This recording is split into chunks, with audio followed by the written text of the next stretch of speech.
First and foremost, this macro environment outside of the U.S., what particularly are you keeping a close eye on? Laura Cooper joining us now. What are you particularly keeping a close eye on right now?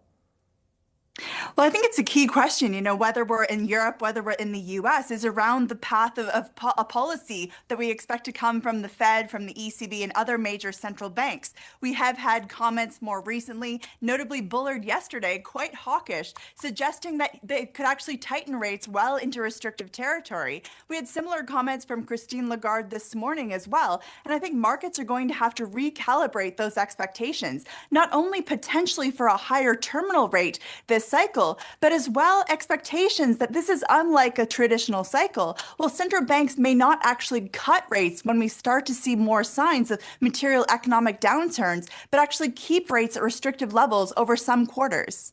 Well, and we're keeping restrictive rates here in the United States, but in Europe, one could argue the situation is even more dire because they're starting out on weaker economic footing. You mentioned Christine Lagarde's commentary this morning. We also heard from ECB Governing Council member Klaus Knot of, I believe, of the Netherlands, who talked about the need to continue going as well until things are restrictive. So how are you thinking about the European situation?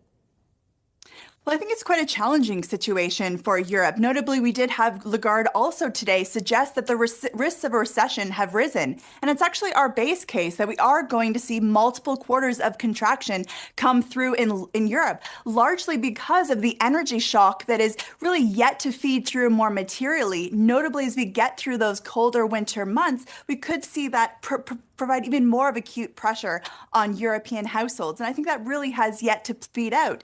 And I think what that means for our kind of equity view is that there is more downside yet to come because the markets are not accurately reflecting the recession risk that we do still think will have to materialize. Laura, when do you think the market would bottom? That's the key question. Is probably the question that comes up most in client conversations more recently. I mean, certainly we could potentially be nearing that point, but I certainly think that given the fact that equity markets have rallied quite sharply off their October lows, does suggest that we're actually further away from pricing in those recession risks. So I think it's a very different question now than if you had asked me in mid-October. But I certainly think the more we see signs of those central banks nearing the end of their tightening cycles is likely when we're going to see investors start to re-risk. Notably, when we look at what investor flows are telling us, we are starting to see some green shoots, notably in terms of those defensive sectors and U.S. benchmarks, but as well in European equities. Healthcare is gaining quite a bit of flows, and as well technology is actually starting to gain investor attention again after we've seen consecutive months of outflows. Laura, earlier in today's show, we were hearing about the probability for a mild recession here in the U.S., but what does that look like in Europe, perhaps, where higher energy costs, that's still protruding even into perhaps next year, and who knows when that's going to abate? And then you still have the ECB side of the equation as well. It's a great question. I think ultimately we do expect that Europe is now in recession as we head into the back end of the year, largely because if we look at those leading economic indicators like PMI gauges, that is suggesting that the European economy is already in a contraction. And that's ahead of the ECB actually likely further tightening policy. So we expect another 50 basis point rate increase in December.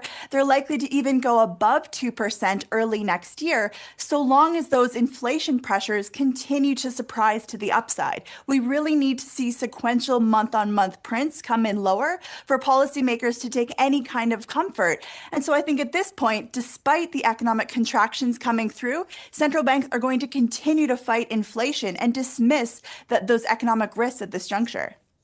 All right, I'll leave it there. BlackRock's Senior Macro Strategist Laura Cooper, always good to see you. Have a good weekend.